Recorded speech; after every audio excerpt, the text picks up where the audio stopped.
I I want to be sure to mention the fact that as we get ready for going to church, before we go to midnight mass, we go to the Vesper service at the Pueblo. And it is something that was unforgettable. You go to the Pueblo, to a Vesper service, and you go into this small church. It is well lighted, and all the natives are dressed in their own particular costumes, with the beautiful shawls on the women and the blankets on the men. And they themselves make a picture. You know, it is so beautiful that it enhances everything else around you. But after the service, you go outside and you join a procession. And the Blessed Virgin is taken on a huge stand, and she's quite large, much larger than any of the other images of the Mary that we have around here. And she's always dressed in white. And she's taken on this big stand, and all the people follow. All the people who have been to church follow her. But along the way, they have built luminarias. And these are these pitchwood fires that are so beautiful in this part of the country. And at the Pueblo, they make them 6 and 8 feet high, which is not usually seen elsewhere. But these are tall luminarias, and they light the way of the procession up and down to the end of the wall, and that is a good distance of about 800 feet, I think, maybe more so. But the luminarias are on either side of us, and we walk in this procession. As we walk, we are, of course, singing.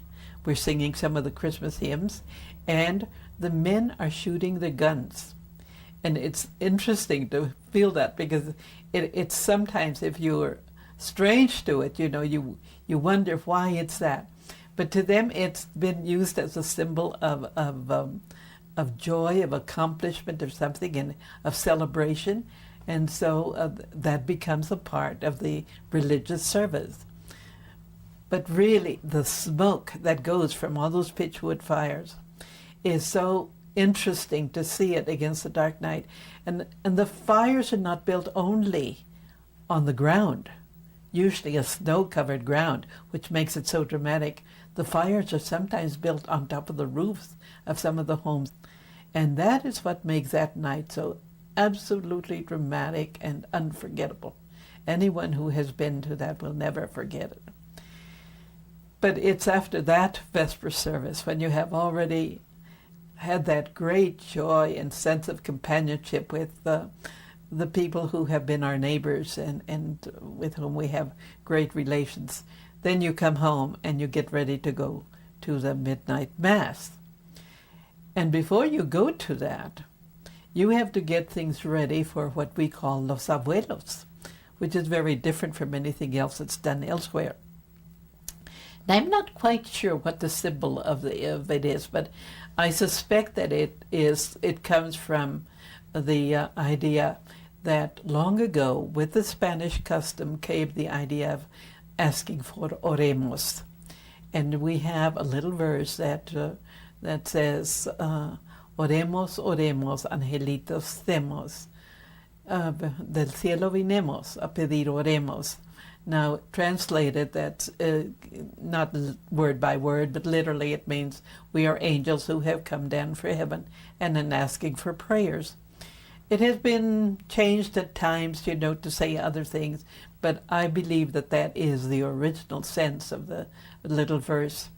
And the abuelos come to the homes, all to our homes. My father would clear a piece of ground where they would dance, and he was always so concerned. Is the coffee ready? Is the wine ready?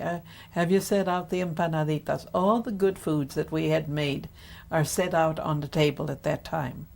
And so after a while, you begin to hear the sound of the drum, and you know that they're getting closer.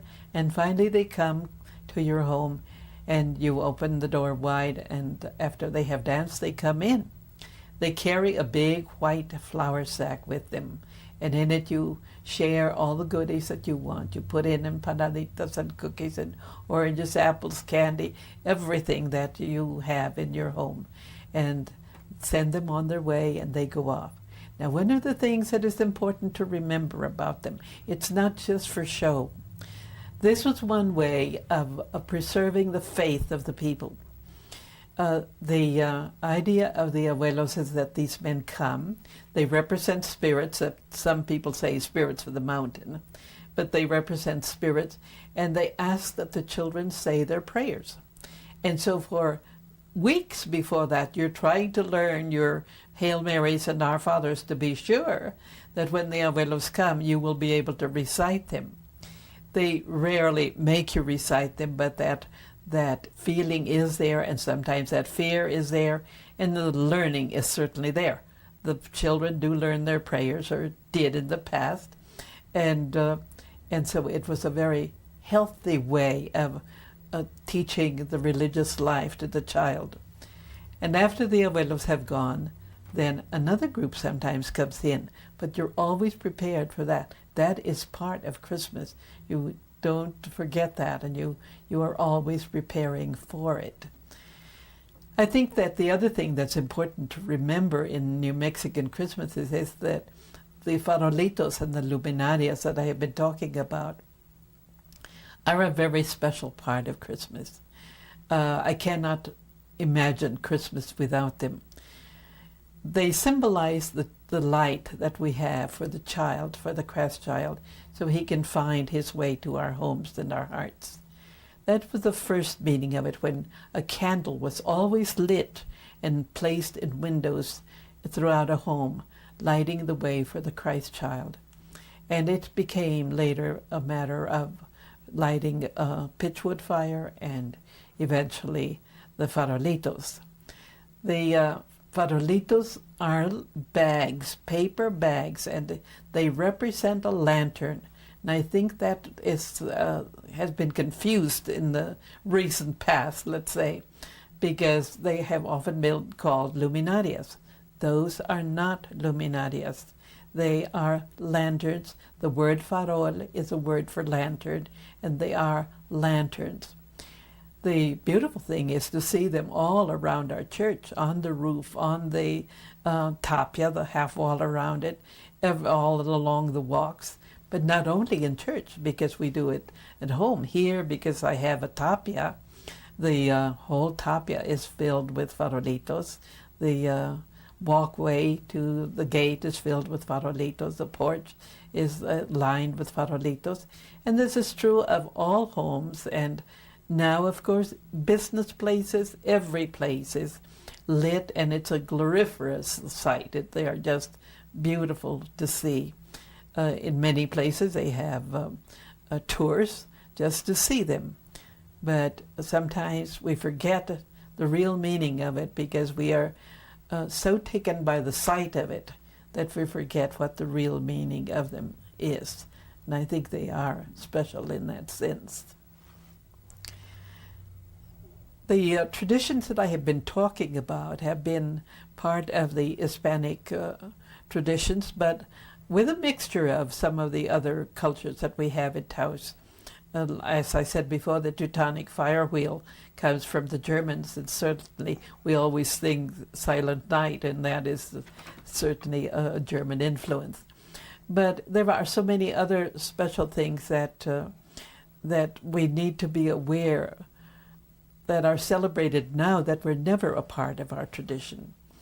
I always feel that Christmas, the symbols that we use most now, the Santa Claus and the gifts, came in through the back door into our homes, because we did not celebrate that. We celebrated gift giving on the 6th of January, the Day of the Kings. And that is a very special day. I'm going to take a moment to speak about that, because most people are not celebrating that anymore, and it is not even being celebrated in church. But at our pueblo, they still celebrate the 6th of January. They not only have their dances, but they have special things that go on at night. And so I celebrate them for having kept that tradition going on. And we have an Indian priest, a Native American priest at Guadalupe Church, who is the only one that I know has the initials of the three kings on the top, on the lintel of the door in the church. Every door has the initials of the three kings. If it weren't for them, I think the three kings would be forgotten, and they were so special in our day. Now, of course, we have Santa Claus, and we have the gift giving and so on. Although I must confess that with the older families, it's still sort of a lesser part of Christmas. It is not the most important thing. After we have celebrated Mass on Christmas Day, we come home and we do prepare a big meal and share that. But I think the gift giving is less emphasized, especially when children are growing up, because Christmas is really for children in that sense, But the other thing about the Day of the Kings is that at that time at the Pueblo, see, living in Taos makes it so special because it's not always just the Hispanic or the Anglo culture or any other culture, but always we have this strong influence of the Pueblo. And they celebrate with different dances. And they have one particular dance that they will do on Christmas Day, and it is not always the same dance. And then they'll have another one for New Year's Day, and the third one for the Day of the Kings. Most often, the Dance of los Matachines is done for the Day of the Kings. And this is a dance that is very special, but it is a combination of the Hispanic and the Indian. It is not totally Indian. And most of the time, this type of dance is allowed to be photographed because it is not of religious significance. It is a dramatization of probably going back to the Moors. It has been traced back to the Moors and the Christians and that particular era of our history. But it is a colorful event. It is a very symbolic event. They always have a young girl dressed in white that represents. And again, the stories are very different about what she represents. But they have a little girl dressed in white. They usually have a clown in a sense that he's not dressed like a clown, but he tries to pull tricks on the others. And then you have these very serious dancers, beautifully costumed, that have a very simple step, very rhythmic step that you hear even without the music. You sense that foot stepping down on the ground.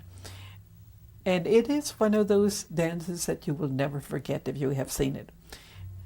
The maple dance is so special here in Taos because they use belts. They use belts that they have woven themselves. And so these are beautiful pieces of woven wool, really. And that's what they use for ribbons. And they make a very special effort to have the most beautiful belts used for that particular day. So that it together with the formal dance and then the maple dance, it makes a dramatization of an event that is long forgotten in history, but that is still a most colorful and an event that everyone enjoys. So many things make Taos and northern New Mexico special during the Christmas season that it's hard to isolate any one thing. But you have the color, because there's more color, I think, than in the celebration of a Christmas in Taos than there is elsewhere. Certainly the lights of the farolitos and the luminarias are something that you cannot describe and that you cannot forget once you have seen.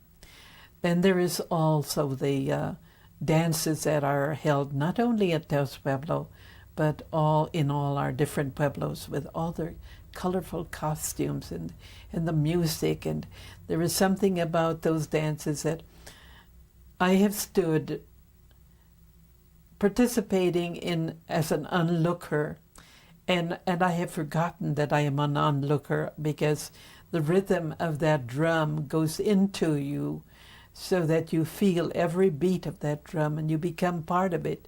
You are not isolated anymore. You're not looking on. You are part of the music and the sound. And I think the sounds of Christmas are different in New Mexico, in northern New Mexico especially. We have of course, because we use the Spanish so much, we have all the different Spanish songs that you sing with such great joy. And that is true, of course, with the people at home, but it's also true in church, because the music in church builds up. You go in and then you get to that high point in Mass where you have the Gloria and the sound of that music resounds from the walls of the church, so that we have the sound and we have the sight and we have the sound and we have the color and we have the food that is so very different. It is something that you have to experience to know. And I think we have the people and the love and the friendship and the companionship. It cannot be separated from the other. This is not a show. It is not. It means people together creating a beautiful way of showing their faith and their love for each other and their respect for this celebration of a great event, the birth of the child Jesus.